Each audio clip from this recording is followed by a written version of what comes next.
Hi everyone, welcome back to my channel. Thank you so much for watching and keep inspiring me for making new videos. So in the last session we spoke about different kind of blood cell, how they provide different functions in our body. So some cells helps in carrying oxygen to different parts of the body, other cell helps in providing immunity to our body, and some other cell helps in clotting of the blood whenever there is injury. So today we are going to speak about a blood related disorder called sickle cell disease, or it's called sickle cell anemia.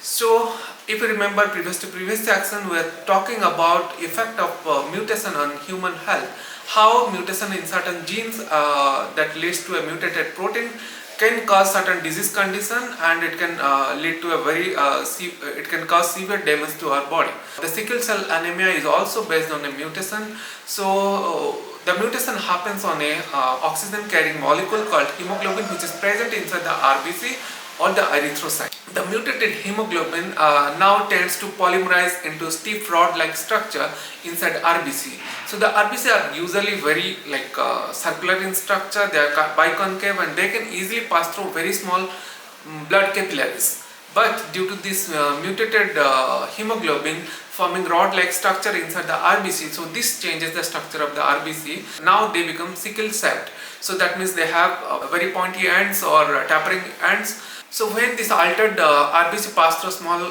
capillaries, it happens that they can get stuck at several places, and they also can aggregate, preventing the regular flow of blood inside the capillaries. So whenever this happens, so the patient will get lot of pain on many parts of the body. So not only this, but this altered RBC cannot survive long, where the normal RBC can survive at least for 4 months. So this altered RBC can survive only for 10 to 20 days. So that means this patient will always have a very low RBC count. He will not have sufficient oxygen supply to the body. For that reason, he will be always be very low in energy all the time. Gradually, it start affecting many of the organ system in the body. It can start affect the spleen, it can affect the liver, it can affect the kidney, and lot many organs. Sometimes it can also cause silent brain injuries. So you can imagine how much complication it can bring. So let's try to understand from the slides. So as we are going to speak on a disease that is being caused by one of the blood cells, hence I would like to touch upon this slide so that we discussed in last session. So in the blood, the different components of the blood can be separated by applying a centrifugal force, and we can see we get so the different cells and the other components get separated into 3 zones. And the lower zone is composed totally of the red blood cell, and as you can see, the red blood cells are the major cells present in the blood. This contains the hemoglobin. Actually, hemoglobin is the molecule which carries the oxygen to different part of the body. So these red blood cells are non-nucleated, so they are biconcave and disc-shaped structure, and inside the RBC we find the hemoglobin. So basically the hemoglobin molecule present inside the red blood cell can bind to oxygen, and they transport the oxygen from lungs to different part of the body. So this oxygen is being used by the cell for producing energy, and carbon dioxide is released as a waste product. And again, this hemoglobin can bind to some amount of carbon dioxide, and they transport it back to the lungs.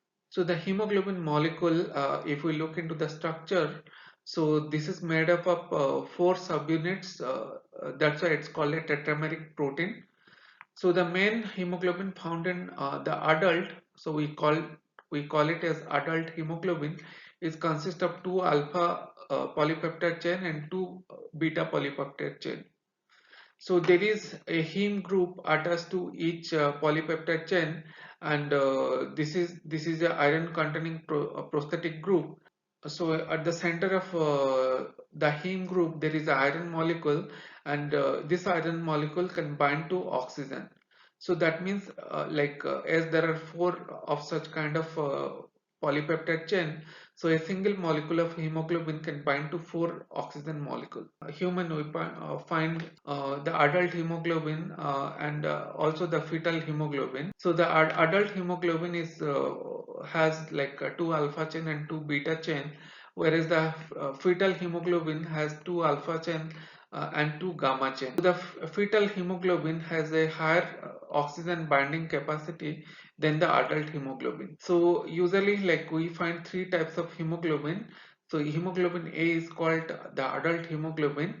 So it composed of two alpha chain and two beta chain, and it accounts for almost like 95 to 98% of the total hemoglobin in adult. And we find another hemoglobin called hemoglobin A2. So this is consist of two alpha chain and two delta chain.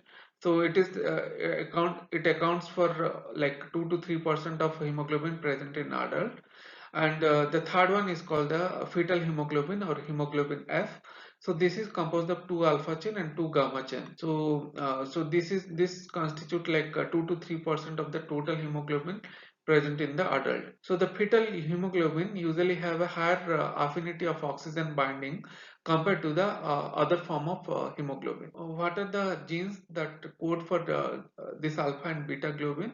So in the alpha subunit is total, like it has 141 amino acid residue, and the beta subunit is composed of like 146 amino acid residues, and the alpha subunit is being coded by the HBA gene, which is present on the chromosome 16 on human. So the beta subunit acid is being coded by the HBB gene, and the HBB gene is present on the chromosome number 11 in human. So what is sickle cell disease? Sickle cell disease is a group of inherited disorder that affect the red blood cells. So inherited means this disease usually runs in a family. That means if one individual in a family is having this condition, so there is high chance that he can transfer the disease, like it will get transferred to his future generation.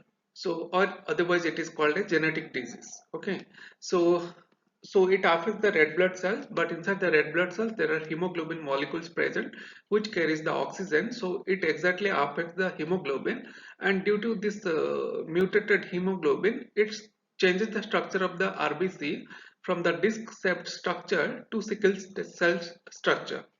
So this is a sickle. Okay, so you can see very resemblance of red blood cell with the sickle, and also it can be compared to a crescent moon. That's why it got the name of sickle cell disease. So people usually with this condition shows signs at a very early stage of life when they are like 5 to 6 month old.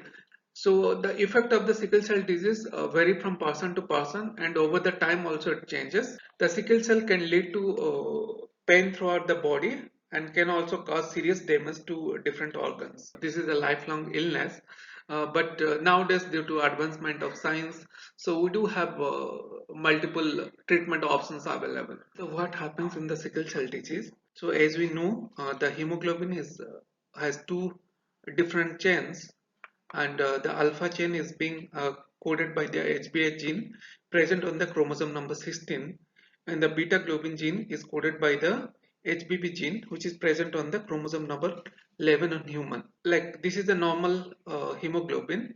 So in that mutated version there is one point mutation, so on the HBB gene on the chromosome number 11. So that means it codes for a mutant version of the beta globin chain. So this mutant version of the beta globin chain has a different tendency or property compared to the regular hemoglobin. So now this newly formed hemoglobin has slightly different feature and properties compared to the original one. So where exactly this mutation happens?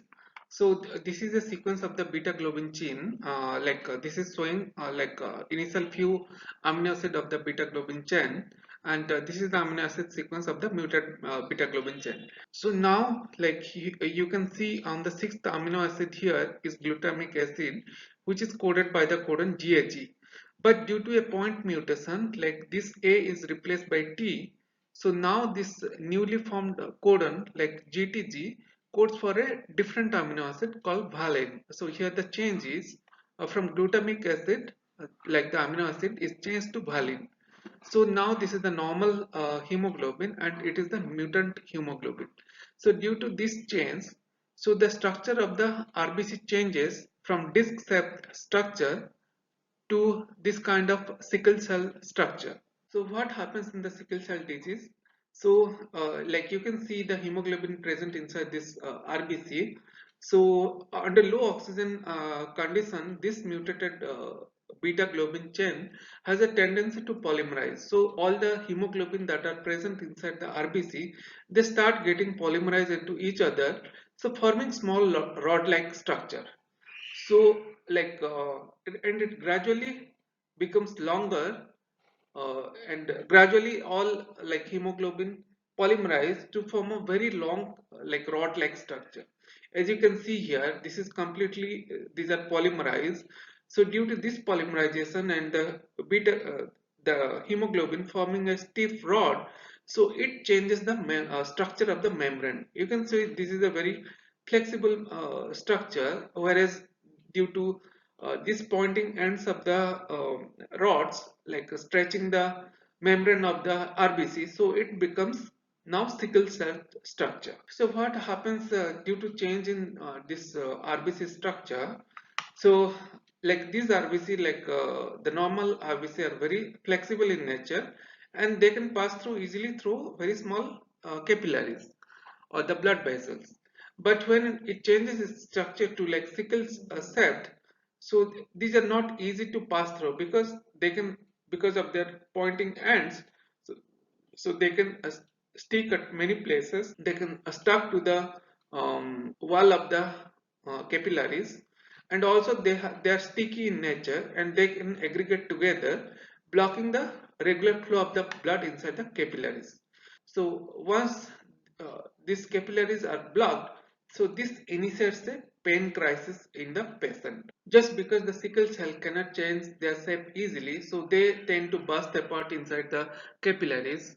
So due to this, the normal RBC count in the individual with the sickle cell disease will go down. So normally the normal RBC can live have a lifespan of around 3 months to 4 months, whereas the sickle cell RBC can survive only 10 to 20 days. Like in this condition, the body will have trouble making enough RBC for replacing the ones that is being lost. So because of this, the person will not have enough red blood cell in his blood, and this condition is called anemia. So the person with this condition will always be very low in energy. So let us understand the genetics of the disease. So the sickle cell disease is caused by the defective gene, and we call it as sickle cell gene. So that means a person with sickle cell anemia or sickle cell disease will have two mutated version of the normal gene, or we call it as they have two sickle cell gene. Whereas the normal individual, so his gene will be very normal and coding for the normal hemoglobin. But in case of sickle cell disease person, the sickle cell, because of the sickle cell gene, so it will be coding for the mutated version of the hemoglobin. So some people are born with one sickle cell gene and one normal gene. So this condition is called sickle cell trait. So this person remains healthy, but the most important thing to understand here that this person, because he is carrying one defective gene, so he can transfer this defective gene to their children. So that's why this person should be aware of his condition, so that he can do a proper family planning. So there are different types of sickle cell disease. So it all depends on the genes a person inherits from its parents. So this is the most common form of the disease. Like 65% of the sickle cell disease is caused due to inheritance of two sickle cell gene from each parent. This is a very severe form of the disease, and this person usually will have very chronic form of anemic condition. There are many other form of the sickle cell disease, and it can occur when the person is getting one copy of the sickle cell gene and from one parent, and he is getting another form of a faulty hemoglobin gene from the other parent. So in this case, the person carries one copy of the sickle cell gene from one parent, and he got a faulty, this is again a faulty gene called hemoglobin C from the other parent. So this is called HBSC, and this is called because there are two sickle cell gene in this condition is called HBSS. So people in this condition they inherit one sickle cell gene from one parent, and they inherit a very abnormal type of gene called beta thalassemia gene from the other parent.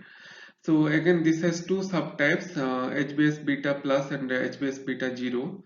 So HBS beta 0 is again very severe form. So this is very similar to this condition. So where the person will have very severe anemic condition. So now let us understand the inheritance pattern in this disease condition. So I have two examples. So this is a marriage between two carriers. That means each parent are carrying one copy of the normal gene and another copy of the mutant or the sickle cell gene. So that means the children born to them, so there is 25% of chance that a child born to them will carry both the sickle cell gene, so he or she will get affected by the disease. So there is 50% chance that a child born to them will carry one normal copy and one defective copy of the gene, so they will be the carrier again, and they can transfer this disease to their children. And there is 25% of chance that a children born to them will be normal, so that means you will get both the normal copy of the gene from the parent, so this person will be totally healthy. So this is a case where this is a marriage between a carrier and a non-carrier. So that means only one parent is carrying one defective gene and one normal gene, whereas the other parent is carrying both the normal copy of the gene. So here, if you analyze, like there is 50% of chance that a child born to them will be normal, and there is again 50% of chance that a child born to them will carry one copy of the defective gene and one copy of the normal gene. So as this disease is autosomal disease and not a sex-linked inheritance, so hence this will affect both the boys and girls equally. The people with the sickle cell disease start showing their symptoms at a very early stage of their life when they are 5 to 6 months old. So the early symptoms of the disease include dactylitis, which is painful swelling of the hands and feet, and they will have whites of the eyes and also yellowish colors of the skin. So these two symptoms appear because a lot of red blood cells are undergoing hemolysis in them. So this person will have dizziness and fatigue, that means very low in energy all the time. So these are the very early signs of this disease. So this anemia condition includes extreme tiredness, shortness of breath, and dizziness. So these are there are irregular heartbeats also. So what happens in severe pain crisis? So this is otherwise called as vaso-occlusive crisis, and this happens when the sickle cells are blocking blood flow in certain areas of the body, and this start without any kind of warning. So it start affecting many parts of the body, like it can affect the chest, it can affect the lower back, sometimes the like many times the joints, mostly in the legs and the hands, so it can affect severely. And this kind of pain is very intense and very sharp. So due to the dying red blood cells, very frequently the spleen is the organ who which get affected badly. And as you know, the spleen plays a very important role against the protection. As the spleen is getting affected, so this person will get lot of very frequent infection, very repeated infection, very frequently he will be getting. So sometimes this sickling happens in like the hip bones, or in the shoulder joints, or in the knees or ankles. So it can bring a lot of pain in the joints. So sometimes sickling in blood vessels inside the lungs can make it the condition go bad, because lungs is the organ who actually does a very important function, and once the lung tissue itself is not getting enough oxygen, so then it become a very serious situation. For this kind of condition, the person has to be hospitalized immediately. So priapism is a condition where unwanted and very prolonged erection occurs. So this occurs due to the fact that sometimes the blood could not flow out of the erect penis, because the paths are blocked by the sickle cell. If it happens multiple times, it can definitely damage the reproductive organ, and also it can cause impotency. So it can start affecting many of the organs because this kind of patient are undergoing blood transfusion very regularly. So a iron overload can occur in the heart or in the liver, and it can damage both the organs. And sometimes if some of the blood vessels are blocked in the liver due to the sickle cell, this also can affect the liver very badly. So in silent brain stroke, what happens this person are more prone to such kind of damage in brain caused by some strokes, but there will be no outward sign like a stroke has happened. So only when this kind of patient are undergoing MRI scan, then only such strokes can be detected that a stroke had already happened like some time back. So this person will be getting difficulty in learning because of the stroke. It is affecting the brain. So it will be very difficult for them to learn anything or taking decision. Lot of things, lot of activity in them will get affected because of this silent strokes. So similarly, the sickling in the blood vessels in the eye can cause damage to the retina. So this can go to blindness. So as we know, the spleen is one of the most important organ for fighting infection as well as to clear out unwanted materials. So it filters our blood, and the old RBCs are getting destroyed here. So that's why we call this organ as the graveyard of RBC. But in case of like sickle cell disease, so a lot of RBC get trapped inside it, and due to this, a fewer number of RBC are there in circulation. This also leads to the anemic condition, and due to this trapped RBC inside it, so it enlarges its size than the normal. Because in sickle cell disease condition, there are a lot of breakdown of RBC, so that means a lot of these hemoglobins are released, and hemoglobin are then broken down into substances called bilirubin.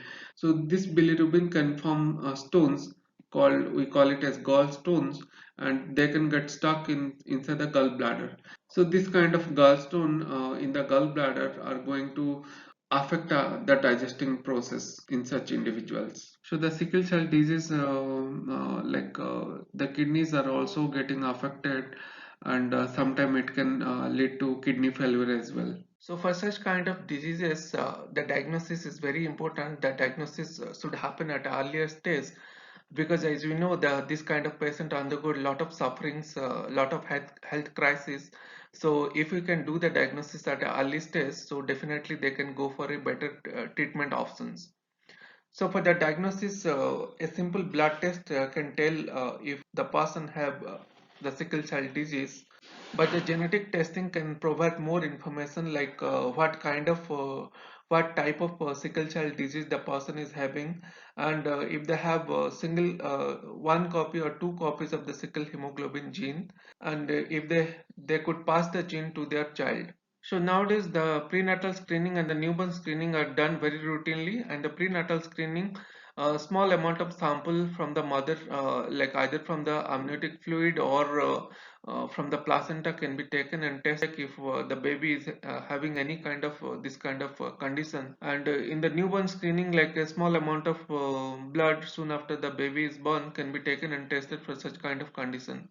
So coming to the treatment options, the most popular methods are bone marrow transplant and the stem cell transplant. So this provides a long-term solution to the patient, and he can start leading a normal life once this has been done successfully. So gene therapy is one of the most emerging area now, and lot of research activities being carried out in this area. And there are also a lot of therapies that has been launched like in past few years for treating many of the disease condition. So in gene therapy, what exactly they do, they take some amount of blood from the patient, and this blood will have some stem cell, and these stem cells are modified. That means this stem cell, which is like a mutant copy of the gene, are then replaced with a healthy version of the gene. So this healthy version can produce the normal hemoglobin. So this once this modification has been done, the stem cell are transferred back to the patient, and in the body, they start producing the normal hemoglobin. So that is how the patient can be treated using gene therapy. So there are also treatment that can relieve the symptoms, like so in younger children, they're treated with antibiotic to prevent the infections. In case of acute and chronic pain, they're provided with pain relievers. And there are also drugs that prevent severe complications. Like there are certain drugs that can promote more fetal hemoglobin in the body. That means because we know like hemoglobin has a higher oxygen binding capacity. So once this fetal hemoglobin percentage increase, so that is somehow can help in reducing some complication. And for severe anemia, regular blood transfusions are always done. And also it's very important such kind of patients should choose a healthy lifestyle. So that means they should go for a regular medical checkup and regular vaccination. And they should go choose always a healthier lifestyle by taking healthy food and doing regular exercise.